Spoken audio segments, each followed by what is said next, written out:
You have expressed appreciation and concerns about AI transcription in video conferences and other pathways. So, what's going on? Tell me more about what's happening and what you like, what you dislike, and where's that risk that we need to mitigate? Yeah, that's a great question. So, there's kind of two. I'm going to put them in two buckets. There's your first party transcription. I'm being very general here, but I think it's helpful. Just, the ones that are built into the tools themselves. You got Zoom or Teams or Google Meet that they might offer AI transcription that's built into the tool. The host of the program typically is the one writing the transcription. And then you've got your third party ones where the AI will join the meeting, something like Otter or something like that, and it might appear as an actual attendee, as if it were a person. Um, and so the main concerns with the first person tools are that the defaults are often overly permissive, especially if you're in a sensitive field. I know that a lot of your listeners and a lot of folks we'd be talking to might be in federal contracting. You might have higher information security standards. I talk to attorneys. They obviously have confidentiality concerns and things like that. And so I don't push a particular line and say you can't use these tools or you have to get rid of them or you can only use these settings. I lay out kind of the menu of options and explain them and the cost and benefit.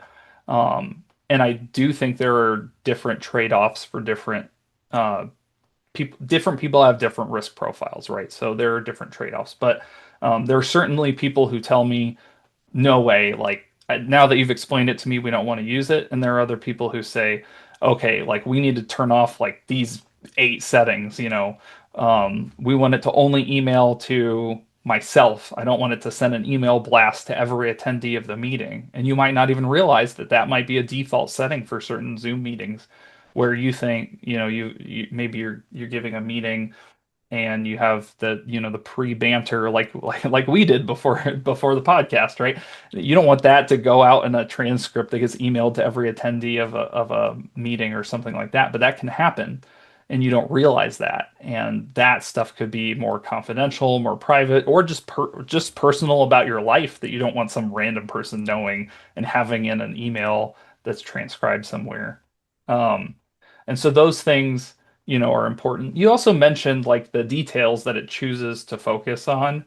Maybe it missed an important thing from the meeting, but it added, recorded details about stuff that's really not that important about the meeting. However, if you're one person and you are very busy, it can be helpful to go back and look at the transcripts of a meeting that you just didn't have time to take the notes yourself and so forth. And so there can be use for it. I'm definitely not saying don't use it. I think also though we need to as a whole society, like this isn't one person, but just everybody needs to talk about this more about what our norms are around it, of disclosure and stuff like we talked about it, before the meeting. So and I always talk to my clients about how for my clients, because of my position on it, I always tell them that by default, I will not use it in meetings with them to kind of like live out my standard, but I don't say, therefore, you can't use it with me. If you would like me to turn it on and have the notes, I'll do that. But by default, when I start a meeting, I'll have it off as just a way of signaling like that's my position as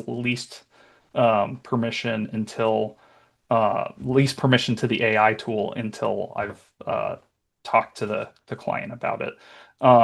But other times with these third party tools, sometimes people will join your meeting and the person doesn't actually attend it because they can't make it for some reason, but they'll send their third party AI transcription as in their stead, and you're like, what is this? Why is this person's AI transcription tool attending my meeting? And sometimes that's just annoying to you, but other times that can be a real security risk because some of these third party transcription tools have had serious information leaks where I don't recall now off the top of my head which tool it was, but one of them had leaks where there was information about meetings where people from Disney and government officials and stuff, not the same meeting, but different meetings were there were transcripts leaked because it wasn't properly secured. So there's information security concerns about these third-party ones.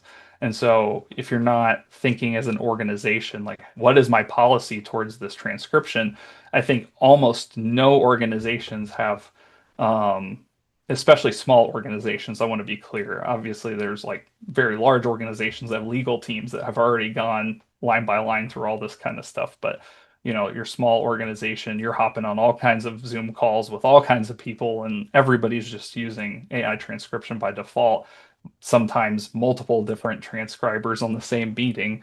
And the sort of information security hygiene around that is just very lax. And so I think everybody needs to be thinking more seriously about that.